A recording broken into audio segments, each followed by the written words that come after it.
How do you build a physical home for a God who is infinite and invisible? Today, we dive into the grand finale of a massive ancient project. We are looking at a divine blueprint that changes a wandering community forever. At first glance, the final chapter of Exodus can kind of look like an assembly guide, just a list of instructions. But trust me, it is so much more than that. This is the dramatic conclusion to a massive project. This entire endeavor doesn't kick off with some human brainstorming session. It begins with a command straight from God. He lays out the complete plan for Moses, making sure every single detail is perfect before a single peg is hammered into the ground. It is a theological map showing how to create sacred space from the very core. Moses has the divine blueprint in hand, and he follows that plan to the absolute letter. And get this isn't some vague once-upon-a-time story. The text gives us a super specific date. It says the tabernacle was set up on the first day of the first month of the second year. That is almost exactly 1 year after the Israelites walked out of Egypt. Talk about a major milestone to celebrate their first anniversary of freedom. To really get what is happening with the assembly, you have to picture the layout. The tabernacle was designed with 3 distinct zones, each one more holy than the last. At the very center, you have the most holy place. Outside of that is the holy place.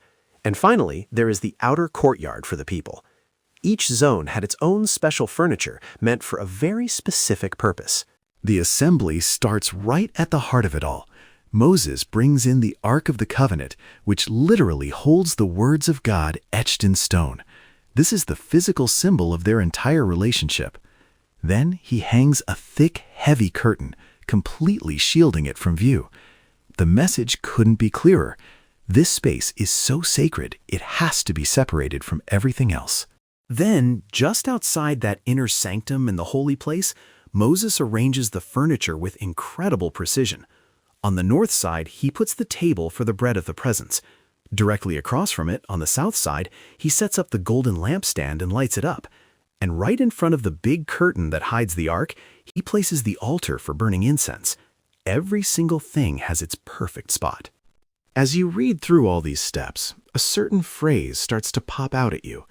After pretty much every single thing Moses does, the text adds a powerful little note, just as the Lord had commanded. This phrase shows up 8 times.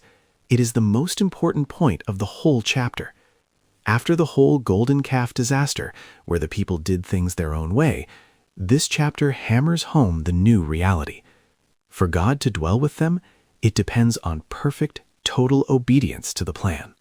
But just building it perfectly wasn't quite enough. The structure was complete, but it was still just a pile of wood, metal, and fabric. The next step, consecration, was all about taking these ordinary things and turning them into something set apart. Moses anoints the building and everything inside it, making the physical space holy. Then he does the same thing for the priests. He washes Aaron and his sons, puts them in special garments, and anoints them. The space and the people are bound to the exact same purpose. Every last instruction has been followed. Moses finished the job. There is this moment of stillness where the creation stands ready, and then comes the payoff. The cloud that had been leading them descends and envelops the tent. The tangible glory of the Lord fills the entire building. God has moved in.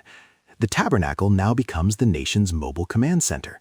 God's presence hovers right over it, becoming their divine GPS, actively leading them every step of the way. The tabernacle gave Israel a physical, visible center for their entire shared purpose and identity. It makes you wonder about us today. What are the visible centers for our communities that hold us together and show us the way forward? And what happens to a community when it has that unifying center, and what happens when it doesn't? Take a moment, breathe, and let them sink in.